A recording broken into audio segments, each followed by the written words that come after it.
Morning news కి స్వాగతం. పత్రికల్లోని ముఖ్యాంశాలు చూద్దాం. ఓటు హక్కు అనేది మనకు రాజ్యాంగం ఇచ్చినటువంటి హక్కు. దయచేసి అందరూ ఓటు వేయాలి. ఒక మంచి నాయకుడిని ఎంచుకోవాలి. ఎప్పుడైనా సరే ఎంచుకునే ముందు ఓటు హక్కు ఎవ్వరు కొనలేరు. 500కో 1000 రూపాయలకో బిర్యానీ పొట్లాలకో అమ్ముడు పోకండి ప్రజలారా. దయచేసి ఓటు సరైన వాళ్ళకి ఓటేసి గెలిపి. కాంగ్రెస్ గెలిస్తే ఇండ్లు బంగారం గుంజుకుంటది. బండి భూమి ఏమున్నా వదిలి లేటు లేదు ప్రధాని మోదీ. మండిపడ్డ కాంగ్రెస్ ఈసీకి ఫిర్యాదు. మొత్తం మీద దేశ ప్రజల ఆస్తులు బంగారంపై కాంగ్రెస్ కన్నేసింది. ఆ పార్టీ అధికారంలోకి వస్తే ఇండ్లు బంగారం గుంజుకుంటుందని ప్రధాని మోదీ మరోసారి అన్నారు. రాజస్థాన్ లో ఆదివారం నిర్వహించిన ఎన్నికల ప్రచారంలో అవే వ్యాఖ్యలు చేసిన మోదీ సోమవారం యూపీలోని అలీఘడ్ వాటిని రిపీట్ చేశారు. కాంగ్రెస్ మేనిఫెస్టో దేశ ప్రజలకు ఓ హెచ్చరిక. కాంగ్రెస్ ఇండియా కూటమిలోని పార్టీలన్నీ మీ ఇన్కమ్ ఇండ్లు బంగారంపై కన్నేశాయి. కాంగ్రెస్ అధికారంలోకి వస్తే మీ ఆస్తులు బంగారాన్ని అందరికి పంచిపెడుతుందని చెప్తున్నది అని వ్యాఖ్యానించారు. కానీ మోదీ వ్యాఖ్యలపై కాంగ్రెస్ మండిపడ్డది. ఫస్ట్ ఫేజ్ ఎన్నికల్లో ఇండియా కూటమికే మెజార్టీ దక్కనున్నాయని తెలియడంతో ప్రజల దృష్టిని మళ్లించేందుకు మోదీ ఈ కామెంట్లు చేశారని కాంగ్రెస్ చీఫ్ మల్లికార్జున ఖర్గే అన్నారు. మోదీ వ్యాఖ్యలపై ఈసీకి కాంగ్రెస్ ఫిర్యాదు చేసింది. మొత్తం మీద భారతీయ జనతా పార్టీ నరేంద్ర మోదీ గారు కాంగ్రెస్ గెలిస్తే మీ ఇండ్లు బంగారాన్ని గుంజుకుంటది అంటూ ప్రచారం చేస్తున్నారు. అక్కడ రాజస్థాన్ లోను అదే, ఆ తర్వాత అలీగఢ్ వేదికగా కూడా అదే వ్యాఖ్యానం చేశారు. ఎందుకనంటే అక్కడ కాంగ్రెస్ మహాకూటమి గెలవబోతుందని వార్తలు తెలియగానే నరేంద్ర మోదీ గారు ఈ వ్యాఖ్యలకు నాంది పలికారు. ఈ వ్యాఖ్యలనే మళ్ళీ మళ్ళీ రిపీట్ చేస్తున్నారు. దీనిపైన కాంగ్రెస్ వాళ్ళు ఈసీకి ఫిర్యాదు చేయడం జరిగింది. మల్లికార్జున ఖర్గే అంటున్నారు ఈ మాట. దేవుడు గుడిలో భక్తి గుండెల్లో ఉండాలి. బీజేపీ అనుకుంటున్నట్టు పోలింగ్ డబ్బాల్లో కాదు సీఎం రేవంత్ రెడ్డి. ప్రధాని మోదీ ప్రజల మధ్య విద్వేషాలను రెచ్చగొడుతున్నారు. ఓటమి భయంతో ఇండియా కూటమిపై ఇష్టమున్నట్టు మాట్లాడుతున్నారు. ఏనాడు ఒకరి ఆస్తి లాక్కొని ఇంకొకరికి కాంగ్రెస్ ఇయ్యలేదు. వరి వేస్తే ఉరే అన్న కేసీఆర్ కు రైతులు రాజకీయ లగ్గం చేసిండ్రు. బీజేపీ అదే రీతిలో బుద్ధి చెప్పాల్సిన టైం వచ్చింది. నేను హిందూగా పుట్టినందుకు గర్విస్తా, ఇతర మతాలను గౌరవిస్తా. సెప్టెంబర్ 17లోగా నిజాం షుగర్ ఫ్యాక్టరీలు ఓపెన్ చేస్తాం. తుమ్మిడిహెట్టి వద్ద ప్రాజెక్టు కడతాం. దానికి అంబేద్కర్ పేరు పెడతాం. ఆదిలాబాద్ నిజామాబాద్ చేవెళ్ల ఎన్నికల్లో సీఎం రేవంత్ రెడ్డి వ్యాఖ్య. మొత్తం మీద ప్రధానమంత్రి మోదీ మొత్తం మీద విద్వేషాలు, మత విద్వేషాలను రెచ్చగొట్టే మాటలు మాట్లాడుతున్నారు. కాంగ్రెస్ ఎప్పుడైనా ఇండ్లు గాని బంగారం గాని పంచి పెడతది అని అబద్ధపు మాటలు మాట్లాడుతున్నారు. నేను హిందూగా పుట్టినందుకు గర్విస్తున్నా అంటూ రేవంత్ రెడ్డి గారు చెప్పడం జరిగింది. ఎప్పుడైతే కేసీఆర్ వరి వేస్తే రైతులకు ఉరి అన్నాడో కేసీఆర్ పని అయిపోయింది. బీజేపీ పని కూడా అతి త్వరలో అవ్వబోతుంది. ఇదే గతి పడుతుంది బీజేపీకి కూడా అంటూ నిన్న ఆయన బాగానే మండిపడ్డాడు. సెప్టెంబర్ 17లోగా నిజాం షుగర్ ఫ్యాక్టరీని తెరిపిస్తాం. తుమ్మిడిహెట్టి దగ్గర ప్రాజెక్టు కడతాం. ఆ ప్రాజెక్టుకు డాక్టర్ బిఆర్ అంబేద్కర్, బాబాసాహెబ్ అంబేద్కర్ పేరు పెడతాం అంటూ వార్త. ఆదిలాబాద్ నిజామాబాద్ జరిగినటువంటి సభలలో సీఎం వ్యాఖ్యానించారు అంటూ వార్త. మొత్తం మీద మోదీ గారు అన్నటువంటి మాటలకు అక్కడ దేశంలో హైకమాండ్, ఇక్కడ రాష్ట్రంలో రేవంత్ రెడ్డి కూడా వాటిని తిప్పికొట్టినట్టు వార్తలు. హైదరాబాద్ చుట్టూ రియల్ జోరు. 4 నెలలుగా ప్లాట్లు ఇండ్లు అమ్మకాల్లో దూకుడు.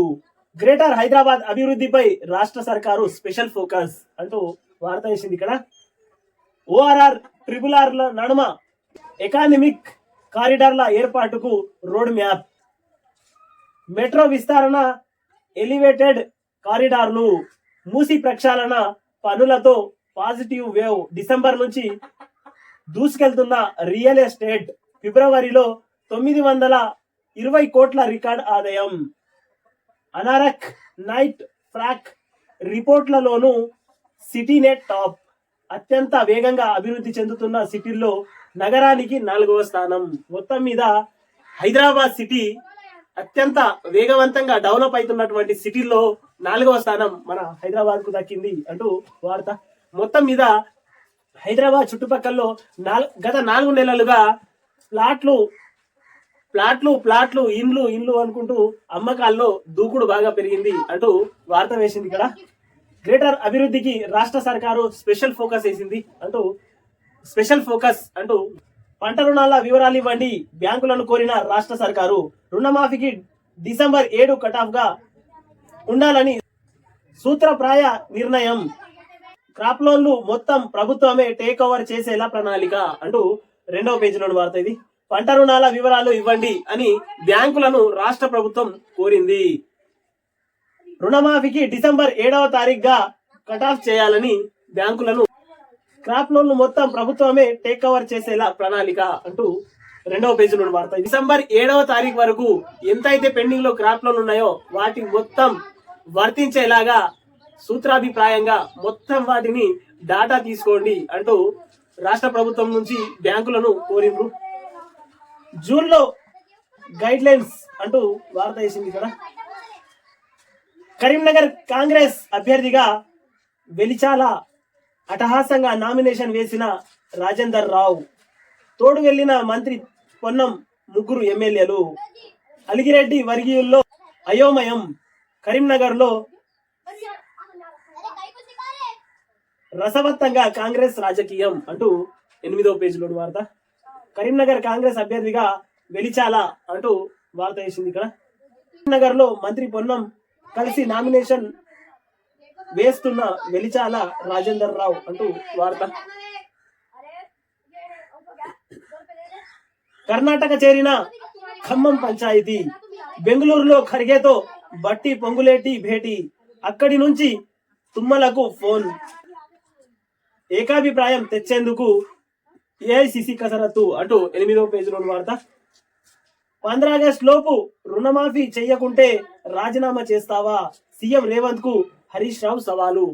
మొత్తం మీద 15 ఆగస్టు లోపు రుణమాఫీ చెయ్యకపోతే రాజీనామా చేస్తావా అంటూ హరీష్ రావు గారు సీఎం కు సవాల్ విసిరిర్రు.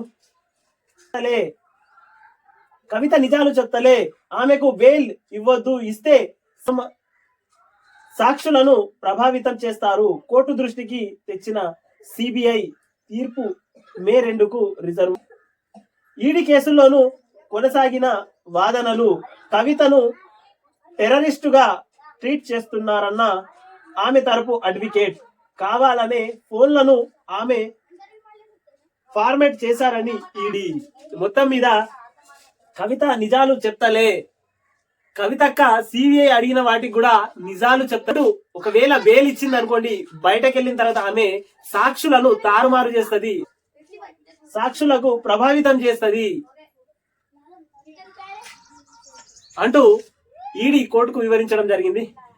అక్కను మొత్తం మీద పోలీసులు గాని ఈడీ గాని ఒక టెర్రరిస్ట్ లాగా ట్రీట్ చేస్తున్నారు అంటూ ఆమె తరపున ఉన్నటువంటి లాయర్ నిన్న కోర్టులో చెప్పడం జరిగింది. ఆమె ఫోన్లను ఫార్మేట్ చేసింది తప్ప ఫోన్లు పగలగొట్టలేదు అంటూ లాయర్ గారు చెప్పడం జరిగింది. మొత్తం మీద కవితక్కకు మొత్తం మీద ఉచ్చు బిగించింది. 100కు 100% కవితక్క బయటకు వచ్చే అవకాశాలే కనిపించడం లేదు. మొత్తం మీద ఆమె చేసినటువంటి లిక్కర్ దందాలో ప్రధాన సూత్రధారిగా ఆమెనే ఉంది అంటూ విశ్వసనీయ సమాచారం. మొత్తం మీద కవితక్కకు ఈ ఎలక్షన్ల లోపు మాత్రం కవితక్క విడుదలయ్యే అవకాశాలే లేవు. ఆమె ఒకవేళ బయటకు వస్తే కేసులను మొత్తం తారుమారు చేయొచ్చు అంటూ ఈడీ కోర్టుకు అంటున్నది.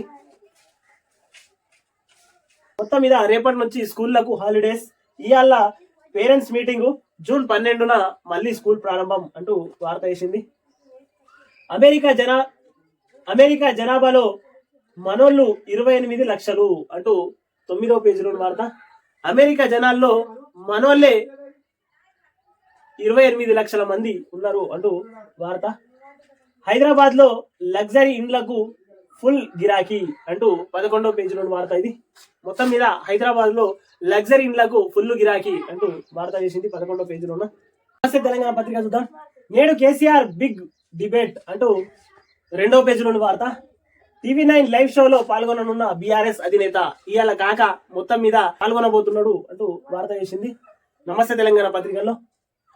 బాంచన్ కాల్మోక్త వడ్లు కొనుండ్రి సారు అంటూ రైతులు జనగామ మార్కెట్ లో 10 రోజులుగా ధాన్యం కొనుగోళ్లు హమాలీలు దడువాయిలు చాట చీపురు కార్మికుల పరిస్థితి దయనీయంగా మారింది. ప్రభుత్వం రైతుల నుంచి వడ్లు కొనాలని కోరుతూ సోమవారం ఆందోళనకు దిగారు. ఈ సందర్భంగా అనురాధ అనే కూలి రైతుల దగ్గర వడ్లు కొనడం సారు బాంచన్ కాల్మోక్తా అని పోలీసుల కాళ్ళు పట్టుకొని ప్రాధేయపడడం అందరినీ కలిసివేసింది అంటూ వార్త. ట్రాక్టర్ లోడు 35 కిలోల బాదుడు. కూలీల ఖర్చులకు ఒక్కో బస్తాపై ₹10 చెక్ చేస్తే 100కి ₹2 చొప్పున కమిషన్.